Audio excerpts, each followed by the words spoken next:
Muito bem, irmãos. Nós já estamos nos aproximando de quase 30 cultos tratando deste assunto. Um líder, procurando um líder dinâmico e eficaz. Mais do que nunca, nesse século, nós estamos precisando de homens realmente determinados a vencer e ser um vencedor baseado nas Sagradas Escrituras, com uma parceria com o Espírito Santo. Isto é fundamental para um líder de sucesso, crescer, vencer os obstáculos que aí está diante dos nossos olhos, porque mesmo o profeta Abacuque profetizou que o justo viverá da fé. E nós precisamos desta fé para vencer. A competitividade, irmãos, está cada vez mais acirrada. Se ontem estava difícil, hoje está mais ainda. Não pense que as coisas vão se tornar cada vez mais fáceis. Não pense assim. Não pense assim. Antigamente, para um homem cuidar da sua família, bastava ele saber plantar arroz e feijão. E dominar a enxada. Era o suficiente. Ele conhecia o tempo, ele fazia a sua roça de feijão, a sua rocinha de arroz, e ali ele plantava durante 6 meses, depois ele colhia, e assim ele sustentava a sua família, até com muita fartura, porque sempre tinha ali um porquinho, uma galinha, ali tinha... A única coisa que ele comprava na cidade era o sal,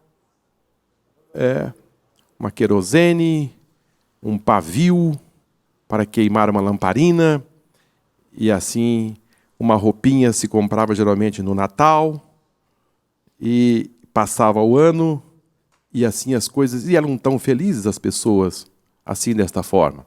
Hoje, irmãos, você precisa registrar algumas senhas, e haja senha. Senha no meu computador, senha no meu cartão de crédito, a senha na empresa, a senha aqui, acolá. Os fogões hoje são diferentes. Antigamente bastava você saber acender um fogo e ter um pedaço de lenha guardado. Hoje, você precisa de algo a mais. As geladeiras precisam saber um pouco de controle agora. A temperatura que você quer. E assim, as máquinas de lavar, hoje são tão diferentes. Antigamente, minha mãe pedia para mim jogar água na roupa, e ela colocava em cima assim de uma grama. Eu fazia aquilo sem saber por que estava fazendo. Eu jogava água em cima, e depois de um tempo jogava de novo, e assim se lavava a roupa. Hoje você coloca a roupa dentro de uma máquina, e daí algumas horas a roupa está lavada e seca. E se você comprar aquele tecido que não precisa passar, vai direto para o guarda-roupa. Tudo mudou, tudo diferente. Antigamente você andava muito a pé. Hoje, para você andar 2 quarteirões, 3 quarteirões, o carro sai da garagem. Porque, afinal de contas, andar 2 quarteirões, fica difícil ir a pé. Então o mundo moderno, o mundo pós-moderno mudou muito e a coisa está assim acirrada. E a exigência das empresas, não só das empresas, mas aonde você mora, aonde você convive, você precisa de algo a mais. E a igreja do Senhor Jesus, embora nós não somos aqui deste mundo, mas nós estamos no mundo. Vamos entender. Nós não somos daqui, mas nós estamos aqui. E nós temos que enfrentar essas mudanças repentinas. E as mudanças hoje, irmãos, acontecem de uma forma muito rápida. Antigamente, uma família comprava uma geladeira e essa geladeira passava para a filha que ia se casar. E essa geladeira ia para a neta. Hoje você muda essa ferramenta, essa geladeira, algumas vezes no seu casamento, porque ela fica ultrapassada. Celulares, então, nem se fala. Mudou agora. Não é mais iPhone 4, é o 4S. Não é mais o 4S, é o 5. Não é mais o 5, é o 5C, é o 5S, é o 6, é o 7. E quem tem o 4 parece que não está acompanhando as mudanças. Então você precisa estar mudando constantemente e acompanhar os aplicativos que são acionados, e você precisa estar atento a tudo e a todos. Então esse líder dinâmico e eficaz, irmãos, ele precisa, além desses conhecimentos, para conseguir êxito, ele precisa não somente disto, mas ele precisa também da parceria do Espírito Santo. Porque isto o mundo tem. E eles têm até, porque vamos entender, irmãos, há muitas pessoas muito aplicadas. Vamos entender, pessoas que buscam conhecimento. Mas, irmãos, você se tornar 10 vezes mais sábio, é só com Deus. É só com a ajuda do Espírito Santo você se torna 10 vezes mais sábio, porque na Babilônia as pessoas procuravam a sabedoria. Eram pessoas que estavam ali se debruçando em cima dos livros. Eram jovens que se aplicavam. Agora chega 3 jovens, entre tantos, mas eles decidiram ter a parceria do grande Deus e se apresentaram para uma sabatina diante do rei Nabucodonosor. E depois de avaliados, chegou-se a seguinte conclusão: vocês são 10 vezes mais sábios do que os nossos entendidos, os nossos sábios aqui do nosso reino. Vocês são judeus, mas vocês superaram aqui a nossa corte, e vocês terão um tratamento diferenciado. E realmente tiveram, porque Daniel subiu de uma forma acelerada e se tornou um líder. Chegou até a presidência daquele império, sendo praticamente quase o segundo homem ali naquele governo. Muito bem, irmãos, mas Deus era com ele. E nós estamos aqui no linear do fechar deste livro, embora nós estamos num momento que Neemias, ele sai dessa frente e entra agora os levitas, o sumo sacerdote, os sacerdotes, enfim, o alto clero entra em cena para realizar um ato majestoso que agradou o coração de Deus. Foi a reinauguração do templo e também dos muros da cidade do grande rei, a cidade santa, Jerusalém. Jerusalém, irmãos, foi a cidade que Deus escolheu. Realmente é uma cidade que nós devemos olhar para ela, e a própria Bíblia diz: orai pela paz de Jerusalém. Neemias se declinou a essa cidade, deixou a antessala do rei e partiu para como se fosse um bandeirante espiritual, para dar solução para grandes problemas que existiam ali naquela cidade, seja ele o muro derribado, as portas queimadas, a cidade entregue à pobreza, a cidade entregue aos magistrados, aqueles que dominavam financeiramente, subjugavam os mais pobres, no sentido de saquear os seus próprios bens, também os seus filhos, e se aplicou ali um monopólio. Eram poucos que tinham, e a cidade estava à mercê não só desses magistrados, como também das demais nações que olhavam para aquela cidade que estava praticamente voltada à cinza.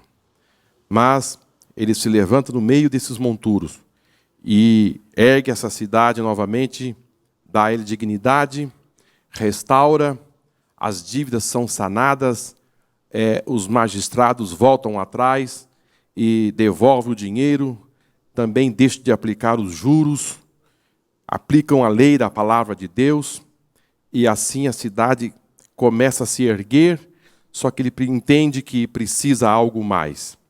Precisava dessa nação se voltar-se para Deus, para que eles pudessem caminhar um tempo a mais. E foi isso que aconteceu. Eles agora vão inaugurar a cidade. E nesta inauguração, eles vão passar por alguns pontos dentro da cidade, que são pontos importantíssimos, porque os levitas se dividem entre dois grupos, e eles vão passar por alguns pontos que nós estaremos abordando a partir de agora. Amém? Abra a sua Bíblia no livro de Neemias, no capítulo 12, e vamos ler o versículo de número 31. E depois vamos saltar para o versículo 37.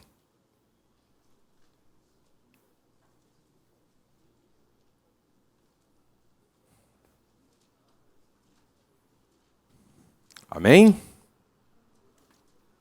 Então fiz subir os príncipes de Judá sobre o muro.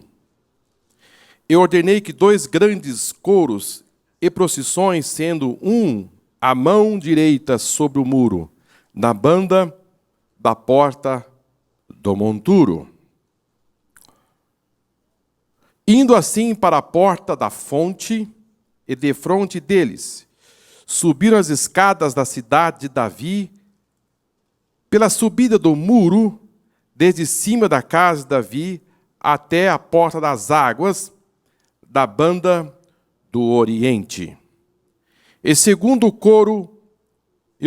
coro ia em frente, e eu, após ele, e a metade do povo ia sobre o muro, desde a torre dos fornos até a muralha larga, e desde a porta de Efraim, e desde a porta velha, e desde a porta do peixe, e a torre, e Enanel, e a torre de Meá, até a porta do gado, e pararam a porta da prisão. Então ambos os coros pararam na casa de Deus, como também eu, e a metade dos magistrados comigo. Amém? A primeira porta, irmãos, que nós encontramos aqui, está no versículo 31.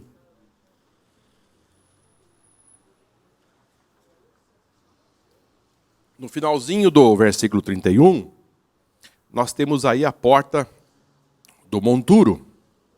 E sobre esta porta nós tratamos quinta-feira passada. Essa porta foi a primeira porta que esse coro, esse grupo de levitas, de cantores, compositores, e também o povo, num estado de alegria, de confraternização, de satisfação imensa, porque a cidade estava sendo reinaugurada. Era um orgulho para esse povo, e agora festejar diante das demais nações, este ato tão lindo que era a reinauguração desta cidade. E, para tanto, eles se dividiram em 2 grupos, e a primeira porta que eles pararam foi a porta do monturo. E na quinta-feira passada, nós tratamos desta porta, que simboliza a porta do quebrantamento. Esta porta ela é fundamental para o levita, porque esta porta é a porta que o homem ele precisa parar e se humilhar diante de Deus e entender perfeitamente que ele é pó e que ele precisa da misericórdia de Deus. Esta porta, ela significa em hebraico, monturo significa ruínas. É um lugar onde se jogavam os objetos, o lixo da cidade, os animais mortos, as pessoas que eram crucificadas também eram jogadas nesse lugar. É também conhecido como o Vale de Enom. Este lugar é onde também se tornava uma espécie de crematório, porque aqueles objetos depois eram queimados. Mas, irmãos, o quebrantamento, ele é o primeiro passo do levita. É o primeiro passo do adorador. Porque sem quebrantamento, você não tem sucesso diante de Deus. O quebrantamento, quando o crente entende que ele precisa se quebrantar diante de Deus, ele passa a entender perfeitamente o seu lugar, o seu estado, quem ele é, o que Deus fez por ele, o sacrifício que Jesus fez em prol da sua vida. Então é aí lugar de você se confrontar realmente quem você é, e você entender que não existe bondade em você, não existe nada bom em você. Você precisa entender que dentro de você, se existe algo que está acontecendo, é porque os frutos do Espírito Santo estão fluindo na sua vida. Ah, aquele homem é bom, pisa no pé dele. Confronta ele. Quando as coisas estão concorrendo tudo bem, irmãos, é fácil o homem ser bom. Mas dá uma afinetada nele. Vai ver qual vai ser a sua reação. O leão, irmãos, ele é bonzinho. Ele não oferece nenhum perigo, mas com a barriga cheia. Ele é um animal muito manso, mas depois dele estar bem abastecido. Nós precisamos reconhecer que somos pó e precisamos da misericórdia de Deus. As nossas pretensões, a nossa vaidade, quando você fica na porta do monturo, ela vai cedendo, ela vai encontrando espaço para a humilhação, e aí sim, você começa a entender perfeitamente que você precisa de um Deus. Davi, ele expressou no Salmo 42, versículo 2 e 3, dizendo assim: Deus tirou-me de um poço de perdição e de um tremendal de lama, e me pôs nos lábios um novo cântico. Davi entendia que Deus é que gerou a mudança na vida dele. Não é você, irmãos, é Deus na sua vida. Vamos entrar nesse estado de humilhação e você vai ver que as mudanças vão começar a acontecer à medida que você se quebranta diante de Deus. A Bíblia nos fala, irmãos, de um rei de Judá, embora o seu pai foi um rei que começou muito bem, fez muitas coisas boas, depois no final da vida dele, ele cometeu algumas coisas que realmente não foram tão boas, mas foi um rei muito bom, Ezequias. Deus até prolongou os seus dias de vida. Um homem que andou nos caminhos do Senhor, mas o seu filho, Manassés, ele reinou 55 anos e foi um dos piores reis de Judá. Não só pecou em grande quantidade, mas como ele levou Judá a transformar as ruas em um mar de lama, de sangue, fazendo que os seus pais levassem os seus filhos a ir para o sacrifício, adorando outros deuses, se tornou um dos piores bruxos de toda a história, invocando deuses e astros, levantando bosques. Se tornou um agoureiro, um bruxo, irmão, reinando em Judá. Um homem perverso, assassino.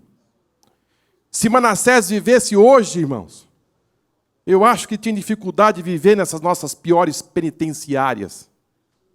Ele não encontraria espaço para viver ali. A quantidade de crimes que não só, mas induziu Israel a fazer. Ele era um líder, e ser um líder naquela época, tanto era um líder político como era um líder religioso. Isso que era o problema. Ele induzia o povo, de uma forma religiosa, a sacrificar os seus filhos e a invocar outros deuses. Isto ele fez durante 55 anos. Só que, irmãos, Deus o arrastou para a Babilônia, o amarrou, o colocou num calabouço, e lá na Babilônia, no meio dos espinhais, ele se humilhou. Vamos entender, irmãos, o princípio que Deus trabalha. Vamos entender esse princípio. Ele se humilhou. Depois que ele se viu amarrado, preso, perdeu o trono. Agora ele era um encarcerado, era um prisioneiro. Ele muda de estado, agora ele é um prisioneiro de guerra. Mas lá no calabouço, ele começou a se lembrar do Deus do seu pai e começou a se quebrantar. Eu creio que hoje ele se quebrava. Amanhã ele se quebrava mais um pouco. Ele foi se quebrando. Ao momento que Deus disse, olha, eu não aguento ver um coração quebrantado. Eu arrastei esse homem e coloquei no calabouço. Mas porque ele se quebrantou, ele se humilhou, Deus muda de lado. Deus muda de lado, irmão. A vara que estava açoitando, ela se torna um cajado. Essa vara agora não é mais uma vara de açoite, mas é uma vara de puxá-lo e tirar do calabouço. E levar aonde? Devolver o reino dele. Colocar no mesmo lugar aonde ele governava. Irmãos, é muita graça, é muita misericórdia. Então, nós precisamos entender o princípio, a forma que Deus trabalha. O crente, irmãos, ele precisa ser inteligente e entender que se você se quebrantar diante desse Deus, você encontra misericórdia em Deus. Foi por isso que Deus disse, eu resisto o soberbo, mas dou graça aos humildes. Aleluia. Vamos entender, irmãos, é em questão de entender e abrir o entendimento. Deus trabalha nesta linha. Mas porque aquele fez tantas coisas e parece que ele recebe um favor a mais, é porque ele é humilde. Deus se declina por aqueles que são humildes. Mas como que Deus pega um homem como Manassés, perdoa-o, restabelece o seu trono? Porque ele se humilhou. Porque ele se humilhou. Vamos ler, irmãos. Segundo livro de Crônicas, capítulo 33, e versículo de número 12. Vamos para a palavra e vamos ver o que a palavra de Deus diz a respeito deste assunto. Segundo livro de Crônicas, capítulo 33, e versículo de número 12.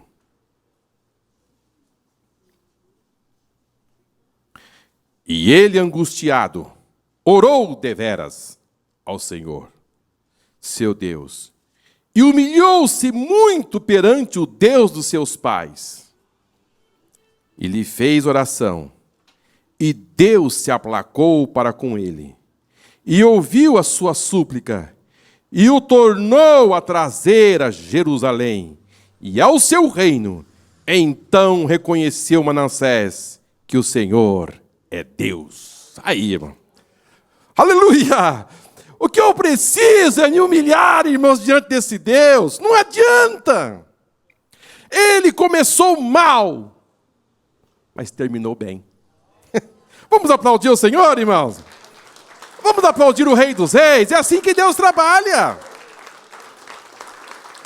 O que eu preciso saber é como Deus trabalha. Eu não posso formatar uma forma de trabalhar isolada. Eu não posso me condicionar de uma forma da minha imaginação. Porque a imaginação do homem, irmãos, ela é muito fértil. Ele cria os seus caminhos. Ele pensa algo que não vai acontecer, e assim ele viaja por tantos universos da vida e cria um caminho. E de repente esse caminho criado não é esse caminho que Deus estabeleceu. E você pode passar por esta vida e viver num caminho paralelo, mas não este que Deus estabeleceu. Vamos entender este homem chamado Manassés, o pior rei de Judá. Entrou numa contramão, mas lá no calabouço, ele disse: não, os meus deuses não me livrou do calabouço. Os meus deuses não me livrou desses espinhos. Os meus deuses não me livrou dessas correntes. O Deus do meu pai é que livra, é que é poderoso. Eu vou me declinar a ele. E ele começou a fazer muitas orações. Muitas orações. E de repente, Deus lá no céu disse: não, o coração dele está quebrado. E se tem coração quebrado, me atrai. E quando você atrai a presença de Deus, ela vem carregada de bênçãos. Deus não quer saber. Deus pega o seu passado e deleta. E fica aquela página nova. Aleluia. Sabe quando você deleta uma página que está ali tudo errada, que você errou? Você disse: página branca. Eu vou começar a sua história. É assim que Deus faz. Esquece e começa um novo tempo na sua vida. Então se quebra, irmãos, diante do Senhor. Se humilha. Entende perfeitamente que você é pecador. É o primeiro passo, irmão. Entenda que você é pecador. Entenda que você é miserável. Paulo disse: miserável homem que sou. Quem me livrará do corpo desta morte? O homem é tentado a pensar diferente constantemente. Você é tentado.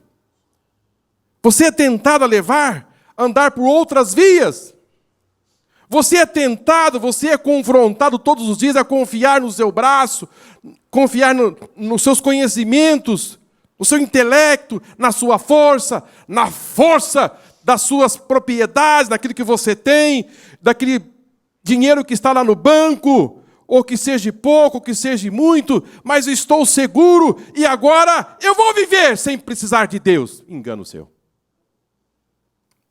Você precisa ir para a porta do monturo e dizer: lá, eu preciso saber quem eu sou.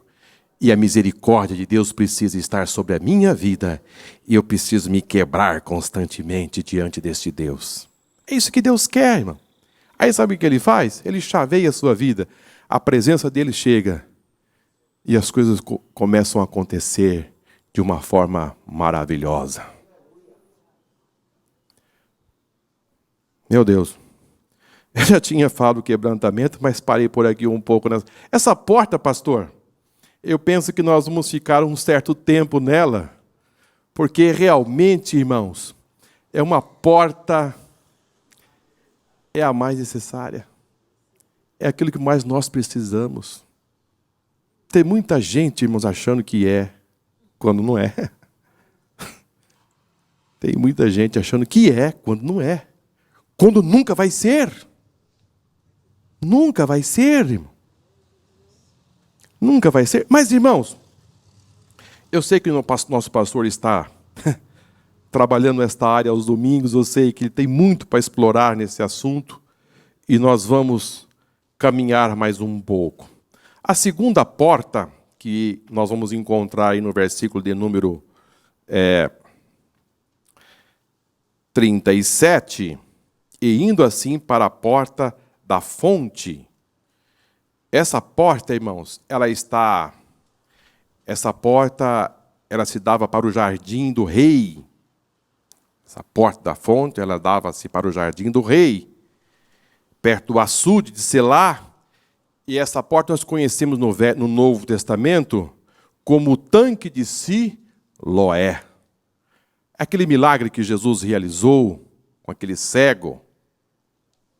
Jesus disse para ele, olha, você vai e lava esse lodinho que eu fiz lá no tanque de Siloé. Precisa ter fé, né? Precisa ter fé.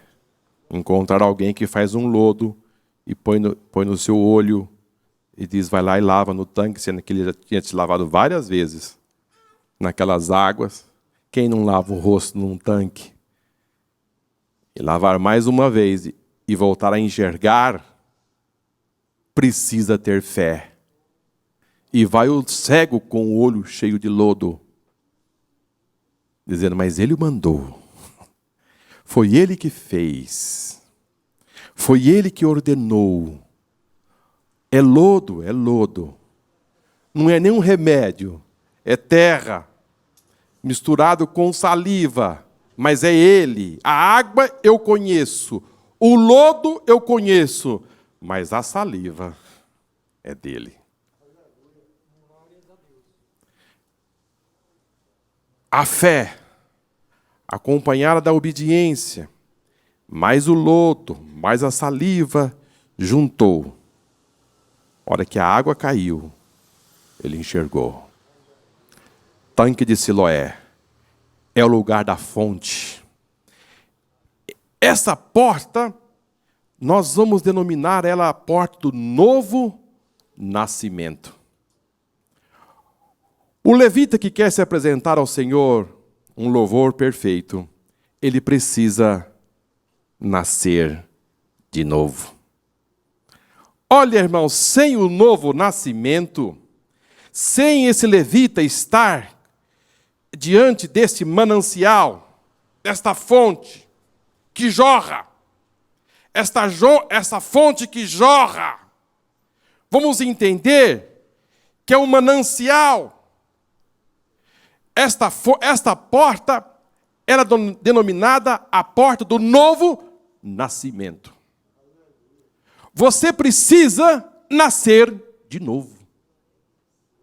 Sem o novo nascimento, você não consegue estar diante deste grande rei. Com esta carcaça velha, você não consegue. Você precisa parar na porta da fonte e dizer, Deus, eu preciso começar tudo de novo. Eu preciso zerar e nascer da água e do Espírito. Deus disse, através do profeta Jeremias, no capítulo 2 e versículo 3, a mim me deixaram o manancial de águas vivas. Você precisa nascer da água e do Espírito. O novo nascimento é necessário na vida do levita. Ele precisa se despir daquilo que é antigo e nascer de novo. Jesus disse, para aqueles que lhe ouviam, no último dia da festa, ele bradou lá no meio, aonde tinha águas, mas ele disse, aquele que tem sede, venha a mim e beba. Jesus disse para aquela mulher samaritana, quem beber desta água, tornará a ter sede. Mas quem beber da água que eu lhe der, nunca mais terá sede. Porque fará nele uma fonte de água da vida. Irmãos, esta fonte, quando o levita nasce, brota esse manancial de água dentro dele. E agora, ele tem água, irmãos, para brotar. E nunca, irmãos, seca. Esta fonte é um manancial. Da onde vem esta água? Eu não sei, mas flui do rei, do trono do rei, do grande Deus.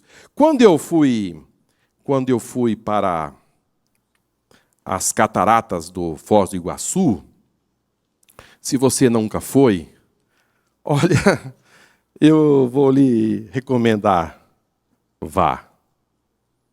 Vá.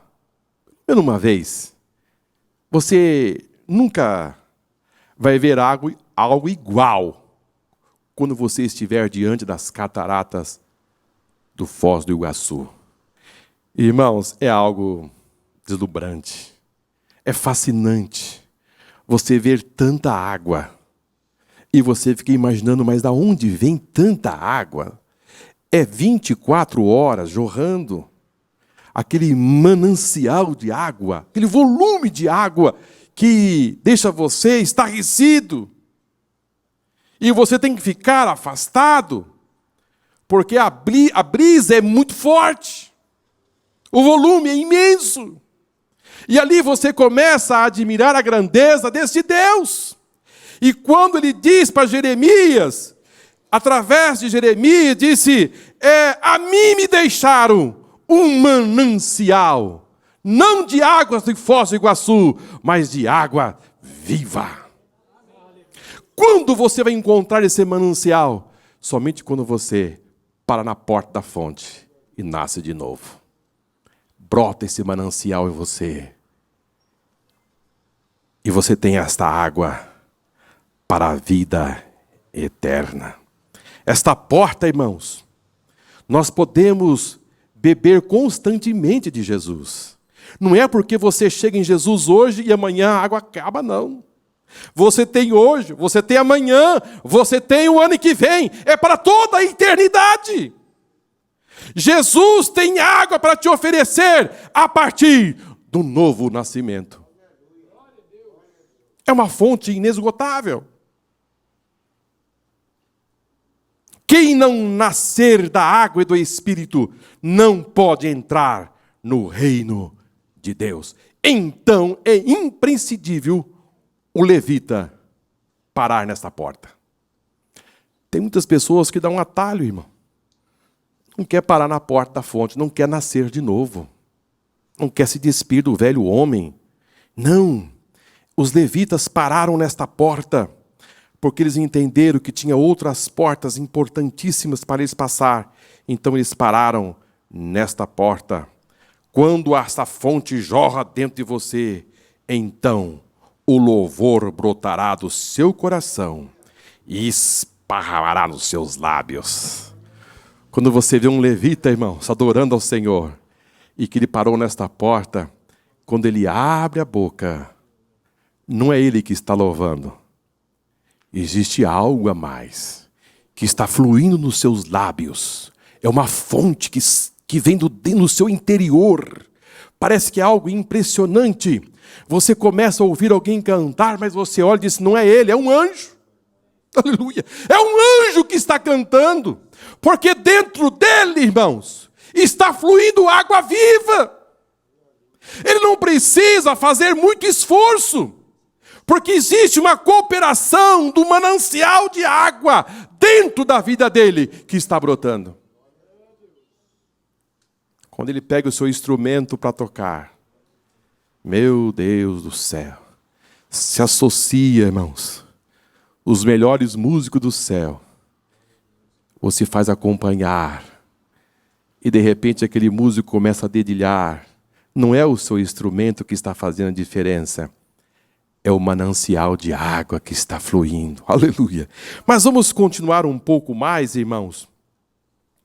Eles pararam depois na porta das águas. Paz, que diferença tem a porta da fonte e a porta das águas? Não é tudo água? Tudo é água. Porém, a porta das águas não é a fonte em si, é a corrente de água. Uma coisa, irmãos, é a fonte, e outra coisa é a corrente de água. O Espírito Santo, ele é dinâmico. Ele vai te dar velocidade. Ele vai te dar intensidade. Ele vai te acelerar. E esse manancial de água, esta fonte que emana, é uma fonte corrente de água. Esta água flui. Isto é dinâmico. O crente, irmãos, não é algo estático. Ele tem o Espírito Santo, ele é dinâmico. Ele vai te dar uma capacidade de realizar grandes obras para o reino de Deus e ainda mais no ministério do louvor. Do louvor. A porta das águas simboliza enchimento do Espírito Santo. A porta das águas tem a ver com algo constante. Algo constante. Você precisa ter, irmãos, equilíbrio. Você precisa ser constante. Você precisa ter essa aceleração, mas constante. Você não pode abaixar, porque esta água corrente é vital, é de suma importância para a vida do levita. Ele precisa desta água corrente na sua vida. Não basta somente nascer, receber esta água, mas ele precisa desse volume, correndo, transbordando na sua vida. Você precisa do Espírito Santo. Ele vai te dar esta capacidade. Ele vai te dar essa força, essa dinâmica para você desenvolver todo esse processo na sua vida. O desempenho, a sua capacidade pode ser impactante. O seu desempenho, a sua técnica, tudo isso aí é aplausível. Pode impactar? Pode. Mas, irmão, só uma vida cheia do Espírito Santo pode agradar o coração de Deus. Só um coração cheio do Espírito Santo pode agradar o coração de Deus. Tudo aquilo que você for apresentar ao Senhor, você tem que perguntar: eu estou agradando o coração de Deus? Porque, irmãos, vamos entender, há muitas pessoas que tocam muito bem. Aqui está o maestro Urias. Há muitas pessoas que passam por conservatórios e passam anos e anos trabalhando, outros desde a infância, trabalhando o seu piano, enfim, seu instrumento. Vamos entender, passam por conservatórios, passam por faculdades, passam por mestrados, doutorados, apresentação em outros países, em mega apresentações. Mas, irmãos, tudo isso aí pode desenvolver, ter um desempenho de impacto. Sim. Pode agradar os ouvidos? Sim. Mas, irmãos, atingir o inatingível, só se você tiver, aleluia, cheio do Espírito Santo para atrair o coração de Deus. Nos dias de Davi, tinha tocadores? Claro que sim, irmãos. A música sempre esteve presente. Mas tocar bem, ao ponto de afastar os demônios, Davi.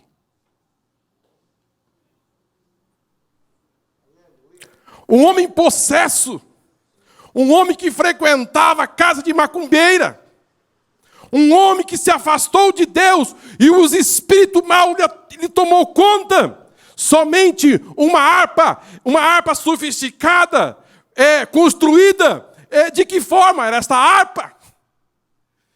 Se um dia nós pudéssemos ver essa harpa de Davi, essas cordas, que tipo de corda era, que tipo de som, de forma rudimentar para o tempo de Davi, sim, muito rudimentar para os nossos dias. comparando para o século 21. Mas, irmãos, quando Davi pegava aquela harpa, meu Deus, os demônios começavam a se acelerar, porque não era um tocador comum, não era mais um tocador, mas era um homem que tocava e atraía a presença de Deus. Davi conseguia fazer isso. Este é o levita do século 21 que Deus está procurando. E você só se torna esse levita do século 21 se você estiver nessa porta. Essa dinâmica, esta força, essa corrente de água, para afastar esses demônios e atrair a presença de Deus, você precisa desta corrente de água, que simboliza o Espírito Santo. Você pode ser o melhor tocador deste mundo, mas você só vai atrair a presença de Deus se você tocar ungido e o Espírito Santo estiver nesse instrumento e nesta voz. Aleluia!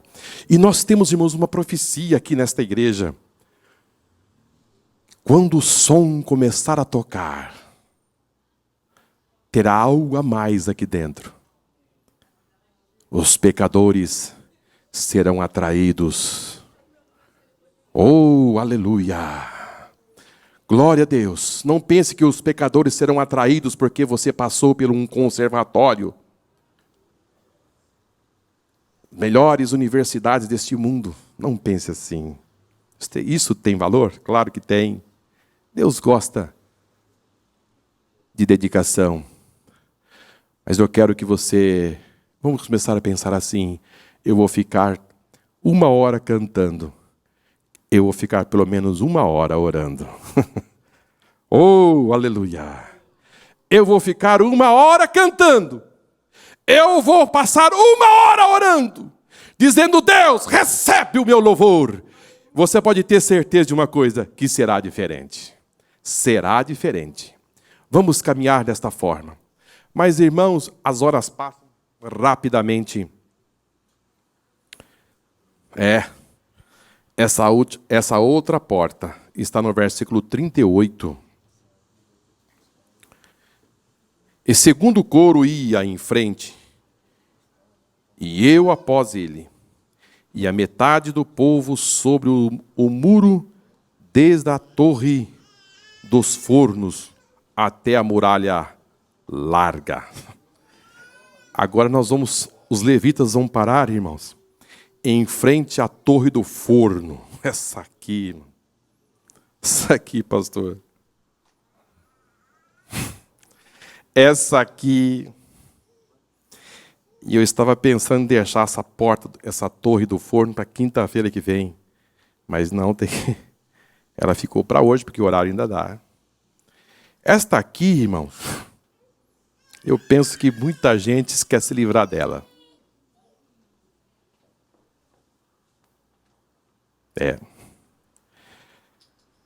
Essa torre simboliza purificação. Essa torre é a torre da purificação. É a torre do forno. É a torre do forno. Essa é a torre da restauração de vida, restauração do levita. É necessário ele passar pelo fogo. Quem gosta de fogo? Fogo assusta. O fogo causa medo, mas esse aqui não. Esse fogo aqui, ele não é maléfico. Esse fogo aqui, ele é um fogo do bem. É um fogo purificador. Ele purifica. Ele é tão necessário, porque nessa porta você vai fazer a confissão dos seus pecados. Você vai entender de uma coisa, que você já passou pela porta dos monturos, pela porta da fonte, pela porta das águas, mas agora você precisa passar por essa porta, porque é a porta da santificação. Amém? É a porta do forno, é a porta da purificação. E nesse lugar queima. Mas vai queimar o quê? Esta porta, irmãos, ela é necessária porque vai queimar as nossas escórias. Vai queimar aquilo que impede sair o perfeito louvor. É a porta do forno, é a porta da purificação, os entulhos são queimados, o lixo, a impureza. Quando você fica diante dessa porta, este forno, essa temperatura, começa a queimar. Começa a limpar as escórias, o lixo, tudo aquilo que impede você apresentar ao Senhor o perfeito louvor. Então agora você está pronto para louvar ao Senhor de uma forma purificada, de uma forma diferenciada, limpa. Você está atraindo a presença de Deus, a glória de Deus. Você se quebrantou. Mas, irmãos, esta é uma porta que muita gente parece que sente aquele calor e disse, eu vou para outra porta. Eu vou para a porta do muro largo. Lá é o lugar da exaltação. E vou pular a porta do forno. Não, irmãos. Nós precisamos permanecer nesta porta até as nossas escórias, tudo aquilo que impede você exercer, ser um levita, realmente aprovado por Deus e apresentar a Ele o perfeito louvor. Deus não aceita qualquer louvor.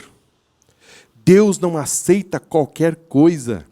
Você precisa estar purificado. Você precisa estar nesse estado de humilhação. Eu vou dizer aos irmãos, a primeira porta é a porta do quebrantamento, especificamente dito. Mas todas as portas está inserida o quebrantamento. De uma forma está inserida o quebrantamento. Porque quem não quer estar diante da porta do forno é porque não quer se quebrantar. Não quer deixar o forno limpar as escórias, os problemas, que te impede você apresentar a Deus o perfeito louvor. Quando eu posso identificar que eu preciso melhorar e permanecer neste forno? Irmãos, quando o crente entra neste forno, e ele permanece ali, até o ponto de dizer, saiu toda a escória, realmente, irmãos, quando ele sai dali, que ele vai apresentar ao Senhor, meu Deus, irmão. Eu conheci um irmão que ele gostava muito de pregar, só que parece que ele precisava um pouco mais de forno. E um dia ele disse para sua esposa assim, disse, bem, faz o seguinte, vai lá para a casa da sua mãe, passa o dia lá.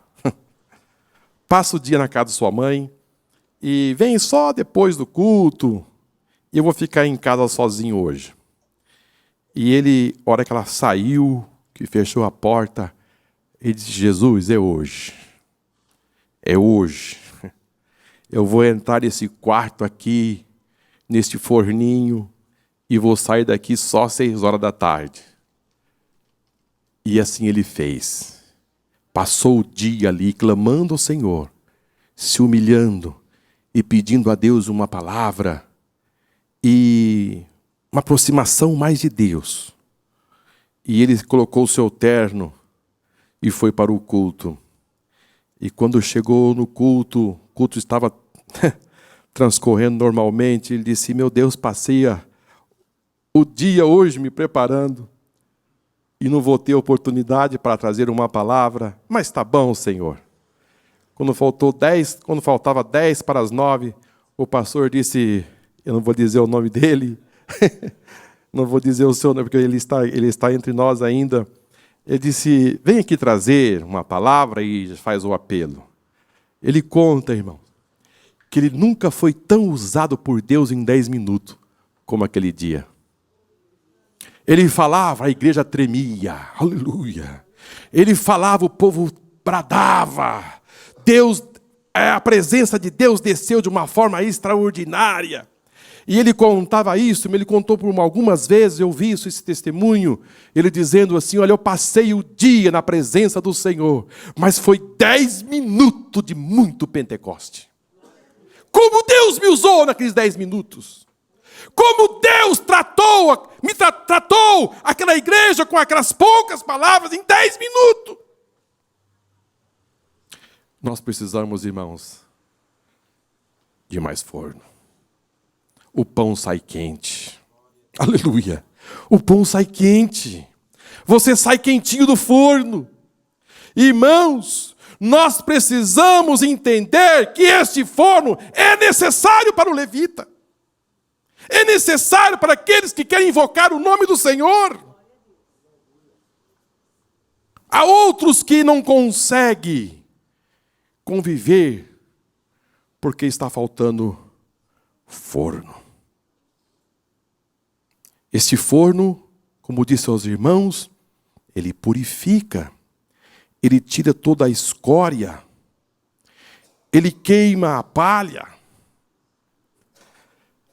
Há muita coisa, irmãos, que é palha, só faz volume. Um caminhão de palha é um caminhão de volume. Sabe o que está precisando fazer? É atar fogo nesta palha. Só está fazendo volume. Não tem consistência, não tem energia para muito tempo. A energia da palha é momentânea. Mas você precisa de pedras vivas. Você precisa de pedras vivas tiradas do altar. Porque estas pedras vão lhe dar consistência. Vai dar calor para mais tempo. Quanta gente, irmãos, que precisa ser levado ao fogo. Estão mais preparados para destilar algo que vai trazer mal do que para o bem, porque está faltando forno. O forno dá equilíbrio. O forno tira aquilo que não serve. Quantas pessoas que preferem mais trazer, irmãos, algo que não são substancial à igreja, do que um benefício, porque está faltando forno. Está faltando forno. E às vezes a gente vê certas coisas que traz tanta tristeza, e hoje Deus está trazendo uma palavra para os nossos corações. Quando isso está acontecendo, é porque está faltando o forno. Está faltando o forninho. Esse forninho vai queimar essas coisas. Há crente que não consegue ver outro receber uma bênção. Não consegue. Quando alguém é abençoado, ele diz, eu estou precisando mais do que ele. É eu que estou precisando desta bênção, e não ele. Quando alguém recebe uma visita, em vez de ele ficar feliz porque o irmão, a irmã recebeu uma visita, ele diz, não, quem está precisando desta visita sou eu. Eu sou o mais necessitado. Sabe o que está faltando? Forno. A Bíblia diz, chorai com os que choram e se alegrai com os que se alegram. Se o teu irmão foi abençoado, meu irmão, se alegre com ele. Se alegra com ele. Não, estou abençoando mais fulano e beltrano e não estou me enxergando. Eu sou a mais necessitada. Eu a que mais preciso. Você está precisando? É de forno. O forno vai queimar toda essa escória. O forno vai tirar tudo isso. Há outros, irmãos, que está num estado de perfeição tremenda. Está perfeito demais. E vê tanta maldade, vê tanta coisa errada, aponta tantos problemas, e às vezes, aquele crente que foi tão bombardeado, tão criticado, ele vai embora. Ele não volta mais. E às vezes esse crente, ele vai à exaustão, toca, irmãos, em algo até íntimo, prejudica de forma permissiva, pejorativa, e o crente fica machucado, fica isolado, se afasta. Ele diz, agora está bom. Sabe o que está faltando, irmãos? É o forninho. Dizer, Deus, eu preciso melhorar a minha vida, ao ponto de olhar para o meu irmão e dizer, eu preciso de te ajudar. Eu preciso te ajudar, você precisa caminhar. Está faltando o forno. Essas escórias, esses problemas, faz você trabalhar de forma diferente e Deus não recebe o seu louvor. Vamos entender que esta parte é importantíssima na vida, irmãos, do levita. Isso é de suma importância. Ninguém quer forno. O forno dói. O forno dói, mas é necessário você passar pelo forno. Porque quando você passar pelo forno, você vai ver uma ovelha ferida. Sabe o que você vai fazer? Você vai pegar esta ovelha ferida, você vai colocar nos ombros, você vai trazer para o redil e você vai cuidar das suas feridas. Você vai entender que o seu papel é de suma importância na igreja, é forno. Você vai ter uma outra visão, uma outra perspectiva de vida espiritual, quando esta escória deixa de existir. Esse dia contei para alguém,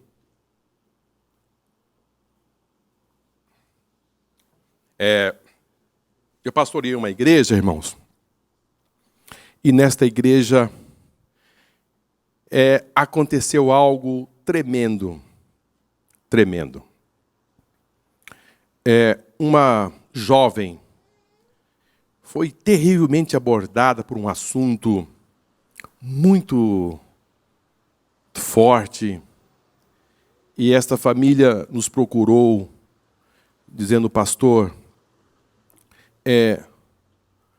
a minha filha ultimamente estava sendo vítima aqui na igreja de um assunto que me deixou muito triste, e até deixei, mas agora piorou. Eles estavam dizendo que a minha filha não era mais virgem. E agora estão dizendo que a minha filha está grávida. E eu preciso que o Senhor me ajude. Eu falei, meu Deus, que situação. Aí tentei entender o assunto, realmente aquilo estava permeando na igreja. Aí eu peguei e disse, olha, irmã, eu preciso que você faça algo. Você procura um médico da sua filha, e pede que ele se faça um exame para entender o que está acontecendo. E a irmã disse, pois não, vamos fazer. E na semana seguinte ela trouxe o laudo do médico. A moça era virgem e não estava grávida. Mas no meio da congregação a moça não era mais virgem e estava grávida. E aquilo estava destruindo a vida daquela família, em especial aquela menina. E aí nós tomamos uma atitude forte. Eu pedi para que aquele assunto fosse cessado de uma forma... se alguém tocasse naquele assunto, nós iríamos tratar de uma forma diferenciada. Chamamos as partes, trouxemos aquele assunto e realmente aquele assunto acabou de uma forma assim muito brusca, como se jogasse água em muito fogo. E a paz permeou na igreja naquele assunto. Olha, irmãos, confesso aos irmãos que quando estava estudando esse assunto do forno, existe muita coisa que nós precisamos fazer. É pedir ao Senhor que esse tipo de entulho, que esse lixo, que às vezes quer permear no meio da igreja, precisa ser queimado. Precisa ser queimado.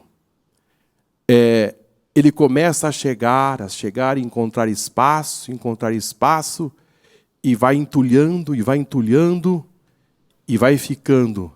E vidas vão desaparecendo, sendo ceifadas, porque não há muito entulho e precisa ser retirado. E a única forma de tirar é o forno de Deus. Este forno queima, este forno afasta, este forno purifica, este forno vitaliza, este forno traz vida, este forno renova, este forno amplia, este forno traz, irmãos, um bem-estar para nós de uma forma maravilhosa. Sabe por quê? O fogo de Deus, ele não destrói, não. O fogo de Deus, ele constrói. Aleluia! Este fogo ele é benéfico. Se você entende que você precisa de um pouco mais de forno, meu irmão, para nesta porta. Para um pouquinho mais nesta porta, você vai entender que você vai começar a olhar de uma forma diferenciada. E esse perfeccionismo, só eu sou certo, só eu estou certo. As pessoas estão erradas e eu estou certo. Está precisando mais de forno. Sabe por quê? Porque todos nós precisamos da misericórdia de Deus. Todos nós precisamos da ajuda do Senhor. Nós precisamos deste forninho, irmãos, em nossa vida. E deixarmos de estar apontando a falha do nosso irmão. E às vezes eu fico a pensar, irmãos, assim algo que é impressionante. Realmente, a obra que Deus fez, irmãos, no Calvário, é de uma profundidade muito grande. É de uma profundidade muito grande, pastor. Sabe por quê?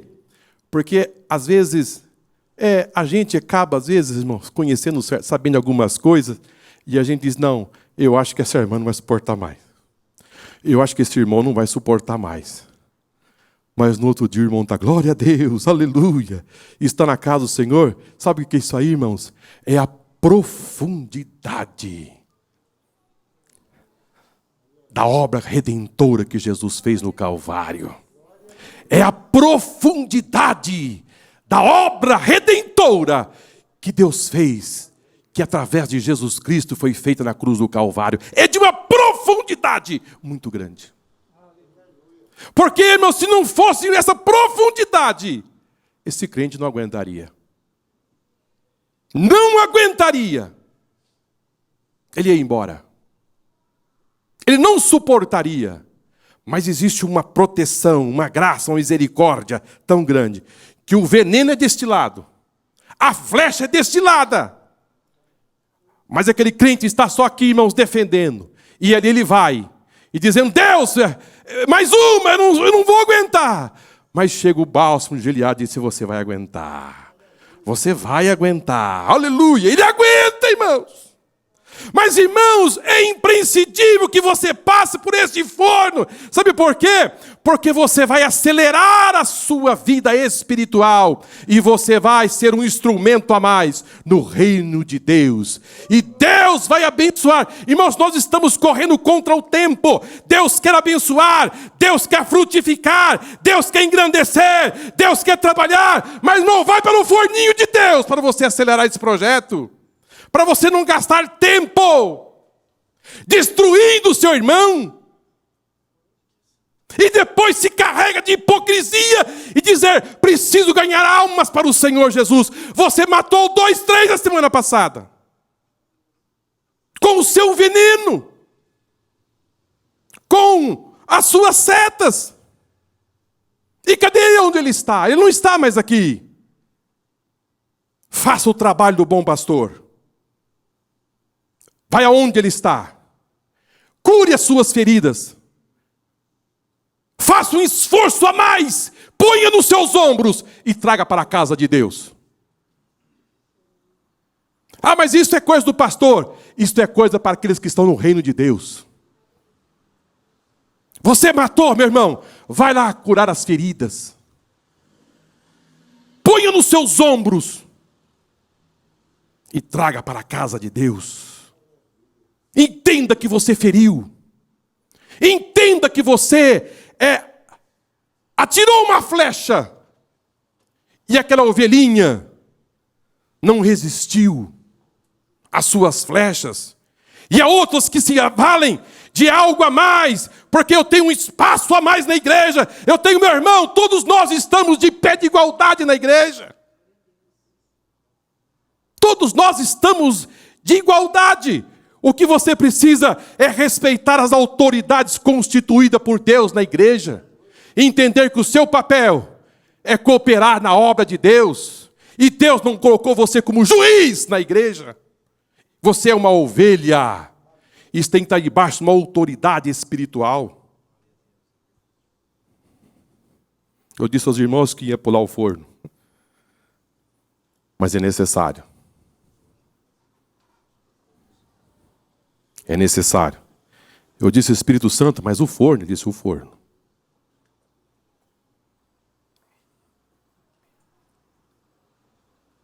A sua vida só vai mudar depois que você passar pelo forno de Deus. Quando a sua escória cair, quando esse lixo espiritual cair, quando essa faixa de hipocrisia cair, e você entender que você precisa deixar ser queimado por Deus, ao ponto do ourives refletir o seu rosto. Você precisa refletir a glória de Deus. Você precisa deixar Deus refletir a glória na sua vida. Você precisa entender algo a mais. Você é um levita, você é um adorador. Se você destilou, se você prejudicou, se você criou algo,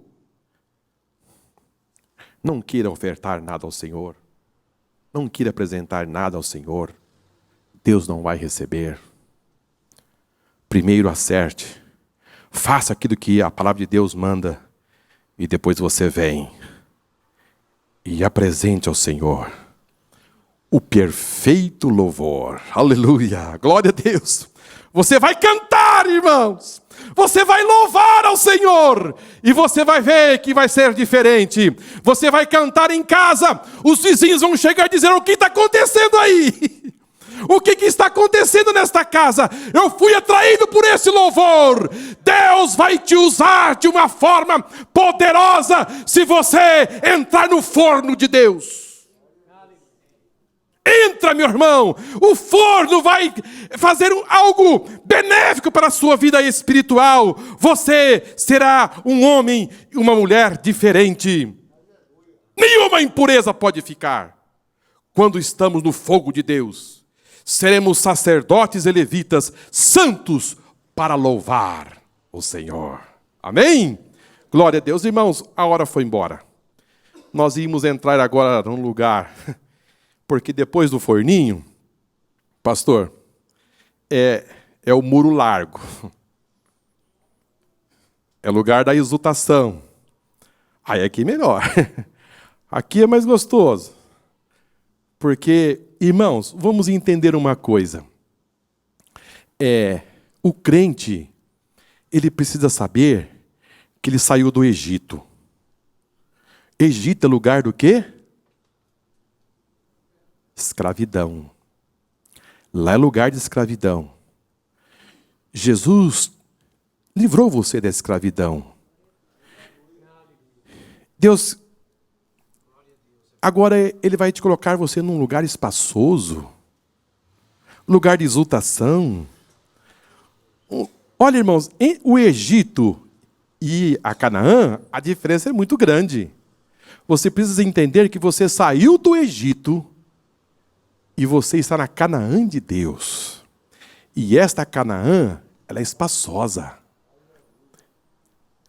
Aqui é algo maravilhoso, algo esplêndido.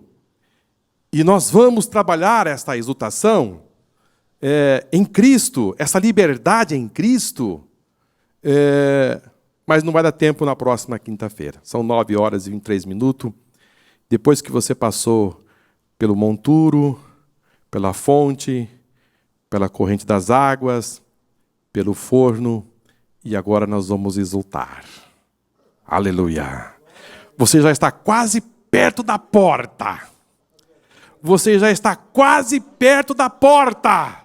Você já foi aprovado já em 4 instâncias. E agora você está chegando perto.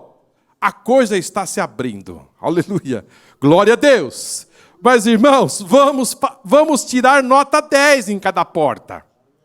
Amém? Vamos tirar uma nota boa nesta porta. Em cada porta vamos tirar uma nota boa. Se precisar ficar ali, né, no monturo, fique ali, irmãos. Se quebranta. Se precisar ficar ali na fonte, nascendo de novo, diga, Jesus, eu preciso nascer. Eu preciso germinar novamente. Depois que você nasceu, diga, Jesus, eu preciso me encher do Espírito Santo. E depois de cheio do Espírito Santo, o Espírito Santo vai te levar você no forninho. Aleluia! Que forninho maravilhoso, irmãos. Você vai saindo aquilo que... Os irmãos sabem que o petróleo bruto que vem no barril, aquele líquido preto, irmãos, aquele líquido preto, ele é submetido a altas temperaturas. Há uma temperatura que sai a querosene. A querosene começa a escorrer. Vai aquecendo a gasolina. Vai aquecendo o óleo diesel. E depois que saiu todo aquilo que é importante do petróleo, sobra uma borra preta. O que fazer com essa borra preta? Se faz o asfalto. Sabe o que vai acontecendo? Quando você vai para o forninho de Deus, Deus vai direcionando a sua vida. Aleluia, glória ao Senhor. Naquilo que é necessário, aquilo que é importante na casa do Senhor. Meu irmão, o forninho de Deus é importante. Entenda isso. Se submeta à palavra de Deus. Se submeta à autoridade constituída por Deus. Você não é lobo, você é ovelha. Aleluia! Você é ovelha na casa do Senhor. E você precisa se submeter à autoridade constituída por Deus. Quando você se submete, você diz agora sim, Senhor, eu posso ser usado porque eu estou debaixo de uma autoridade constituída por Deus. E Deus assim vai operar na sua vida. Deus se agrada daqueles que são obedientes à sua palavra. Amém? Mas na próxima semana, eu pensei que nós íamos parar já na quinta-feira, pastor. Não deu. Então fica para... E eu lembro que o pastor disse assim, Marcos, não precisa ficar preocupado, porque só vai terminar quando acabar. Sem pressa, porque, olha, irmãos, eu saí de Indaiatuba hoje, eram umas 3h. Eu disse, Jesus, eu preciso chegar em casa em tempo para preparar algo para os irmãos. E eu fiquei nessa torre do forno aqui. Eu disse, hoje é só forno. Irmãos, eu quero que esse forno me queima, irmãos. Eu quero que esse forno, assim, tosta a minha vida. Se os teus lábios forem tostados pelo Espírito Santo, se a brasa sair do altar pegando fogo e tocar nos seus lábios, oh, forno de Deus, Isaías, ele viu essa brasa viva, irmão, saindo do altar como uma tenaz, e veio e tocou nos seus lábios, disse, os meus lábios foi purificado. Aleluia, Quando você ficar nervoso, você não vai xingar mais. Eu conheci um pastor, quando ele ficava nervoso, ele falava, ô Jesus, ô glória. Ele glorificava o nome do Senhor. É porque os lábios dele foi queimado, irmão. Eu disse, eu nunca vi esse irmão falando assim, porque ele ficava nervoso, ele falava, ô Jesus. Eu achava bonito aquilo, irmão. E assim foi a vida dele, Deus levou ele para a glória. Mas ele foi dizendo, oh glória a Jesus, porque os lábios dele foi queimado, purificado pelo fogo que veio lá do altar. Queima Jesus nesta noite, tudo aquilo que está impedindo eu realizar o melhor trabalho para ti. Pode queimar, Espírito Santo. Pode trazer a brasa viva do altar e começar a tostar, queimar os meus olhos, os meus lábios, os meus ouvidos. Oh, irmãos, um ouvido queimado pelo fogo. Você vai ouvir o que ninguém ouve. A voz de Deus vai soar e você vai ouvir. Aleluia! Que Deus abençoe os irmãos. Vamos cantar e vamos ofertar ao Senhor.